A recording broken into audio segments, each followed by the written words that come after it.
Welcome back. It's January, which means spring is right around the corner, and there are a lot of fantastic opportunities when it comes to photographing wildlife. And with there being so much action, I want to give you guys 5 tips or things to think about while you're out in the field. Number 1 is going to be something that I don't think a lot of people really talk about on here, so make sure you stick around to hear what that one is about. But let's go ahead and start off with number 5, which is your settings. Now, all wildlife varies in how they act and what they do during different times of the day, whether or not they've eaten, not eaten. There's so many variables when it comes to photographing wildlife. So along with your settings, you should really know the animals that you're out there shooting. For example, let's quickly talk about birds. If you're trying to freeze action, you know you want a faster shutter speed, you want to blur the wings a little bit, you want a slower shutter speed. When it comes to breaking down settings for wildlife, there are so many variables that it's really hard to get into specifics. It's not like landscape photography where you can really break it down and say, for this scenario, you want to do this. There's a lot less circumstances that can happen out in nature when you're just doing landscapes. When it comes to wildlife, the time of day for the animal, not just the lighting, but what the animal is doing, how active that animal is, the time of the season, whether or not the animal is breeding, has kits or owlets or, younglings that it's taking care of, whether or not it's getting ready for hibernation. So when it comes to your settings, understanding the wildlife that you're out there shooting plays a really big role into what your settings are gonna be and what you're going out there to capture that specific day. So the biggest thing is have a plan. But when it comes to specific settings, I wanna give one example that happened actually this past weekend. The sun was starting to go down and I was photographing with some people and we were out looking for short-eared owls.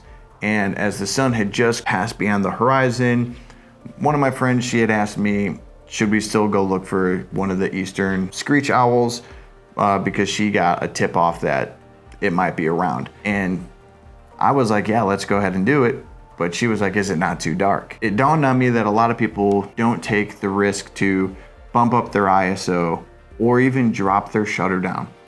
Like, this is where understanding the type of wildlife that you're shooting plays a huge role into how you're gonna shoot and how you plan to go out there and shoot. Eastern screech owls, owls in general, you'll see a lot of people who shoot them after the sun goes down. I've shot them in almost complete darkness as long as I had moonlight, and I dropped my shutter down to 1/5, even 1/25, 1/60. As long as you have a tripod or you have a beautiful mirrorless camera with stabilization, you gotta understand your gear, be able to slow your shutter down. Don't be afraid to bump up your ISO, and you can still get those shots as long as you know where to look.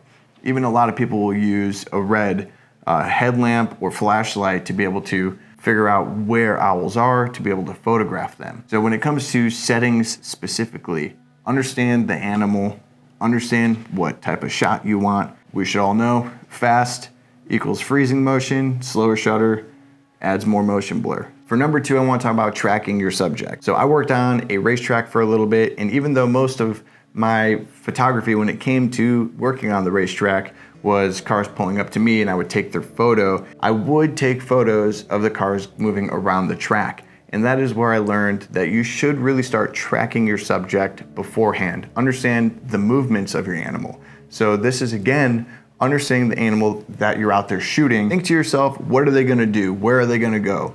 That's really gonna set you up for success for getting the type of shot that you want. So don't just start shooting and try and follow them a little bit and then start shooting. Sometimes I'll even shoot manual when it comes to birds because they'll bob in and out of certain areas, and I still shoot on a 1DX Mark II, and it's easier for me to adjust the focus ring manually than hope for the AI servo to figure out where the bird is against the sky or a busy background.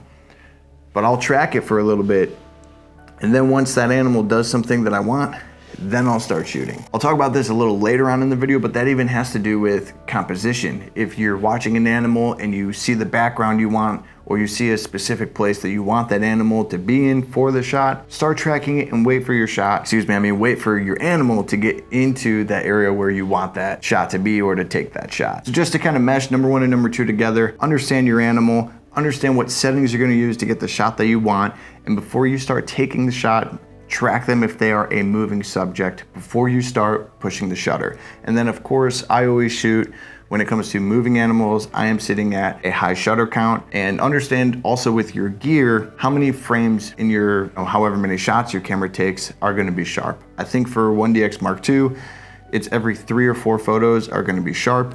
So really understanding that so you know how long to hold the shutter for, or just, you could just hold it and let it. I wanted to stop right here because I wanted to break this down a lot more clearly than I recorded it the first time. I really want to drive home the point that it's important to understand your gear. We're taking the time to understand the wildlife that we're shooting. We're taking time to watch the weather, see what weather is going to be the best for whatever animal that we're trying to go out there and photograph. Really setting yourself up in all aspects so that you can succeed. Because our ultimate goal is to not even really think about what we have to do. We know we need to drop the ISO, we know where that button is. We should really never be taking our eye off the viewfinder, or if you're shooting on an LCD screen, you shouldn't be taking your eye off of it. You should be watching your subject, whatever it is, and you should be moving your fingers and your thumbs wherever you need to in order to make the shot happen. And that's really the main point that I'm trying to make here, is building that mind and muscle memory so that you can just get the shots that you need to without having to take your eye off the viewfinder and fumble around.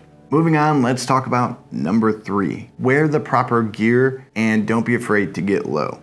And the reason I rolled these two together is because you can wear whatever you want, and if you don't care about being wet or muddy or whatever, then wear whatever you want.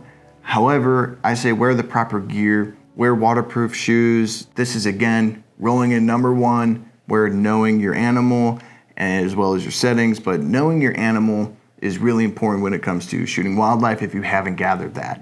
Because if you're shooting an animal that likes to be near water, around water, in water, like a lot of elk do, or moose, they eat vegetation in water. You wanna make sure that you have the right footwear so that you're not uncomfortable, especially if you have to hike to a certain place.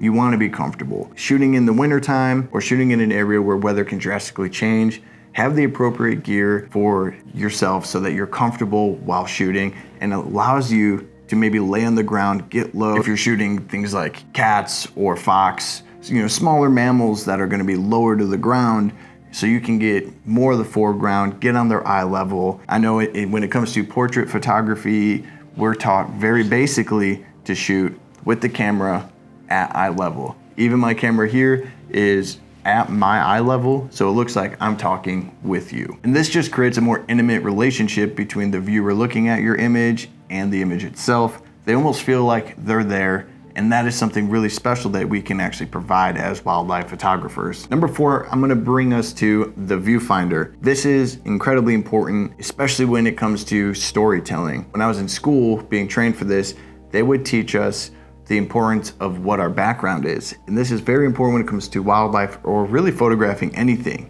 There's not one photography style I haven't done where the background is not incredibly important. Obviously, the animal and what they're doing is the most important, and we can't control always where they're gonna be, but what we can do is control where we're gonna be a lot of the times. So looking through your viewfinder, look for what is in the background. Do you have really bright highlights that are gonna draw your viewer's attention away from the animal? Think about it like this. If I take a piece of paper and on the bottom piece of the paper, I make it black. From the rest of the 3/4 of the paper or half of the paper, I make it 50% gray. And then I take a very small percentage of bright white and I put it on that picture. Where does your eye go right away? It goes to that bright dot. So if I have the black on the bottom, 50% gray, and then let's make a subject that is 75% gray, somewhere in the mid-ground, and then throw that white dot. Your eye isn't gonna be drawn to the 75% or the 25%. Your eye is gonna be drawn to that white dot. So when you're photographing your subject, make sure you don't have anything brighter than your subject in the background, if you can help it. If you can't, then try and dim it in post-processing, clone stamp it out, heal it out, do whatever you can. Of course, if you're shooting in snow, like a lot of us are during the winter time, now we're using contrast, and that's a little bit different. When you have a bright background and a dark subject, a lot of the times, the darker the subject, it can almost bring us more forward, and then it creates depth with the brighter background.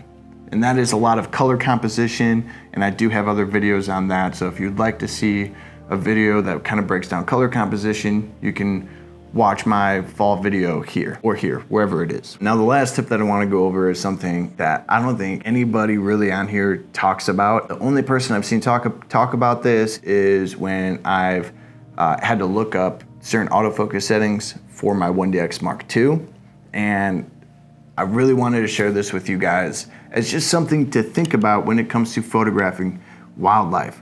Now, a lot of people are shooting on mirrorless cameras nowadays. I am not one of them yet. I'm waiting for this thing to have its time, and then I'll be making my upgrade.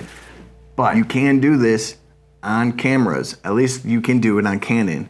You'll have to check with whatever system you do use, but I'm sure you can do this on Sony, and I'm sure you can do this on Nikon. And what I'm talking about is customizing your autofocus points, and not just one, but two. For me specifically, I have my shutter button turned off.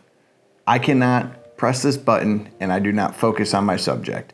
I have this half pressed at all times, ready to shoot my subject to save me that time and allow me to get the shot. So what I do is I have in my custom controls, in my autofocus controls, I have it set to an autofocus, the AF on button, and then I have the star button. My thumb controls two different autofocus points. One of these points, the AF on, I can move around with my analog stick here. So if I'm tracking a subject, I can move it to wherever I want it to be. Or let's say I have two subjects. We have two eagles flying at each other. One eagle moves closer to my camera and it's on the left-hand side. I switch to my AF on and I'll focus on that one, because that autofocus point that I can move around freely, I usually have set to the left-hand side.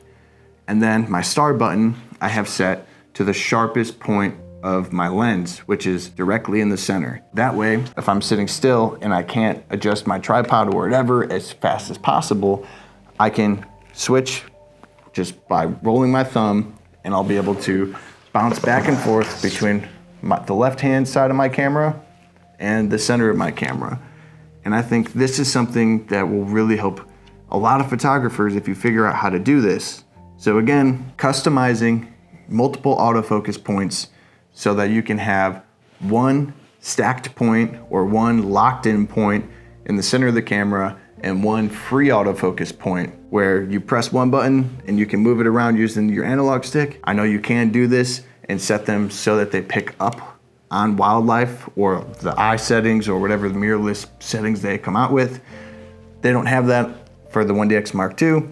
It's just, I just have to adjust whatever type of focal point I want. If that still is not making a lot of sense, let me know in the comments below and I will make a video on it. Now, I know it's 2023, but if you want to see me break down my top 10 photos of 2022 and maybe pull out a few gold nuggets from that video yourself, go ahead and give it a watch now.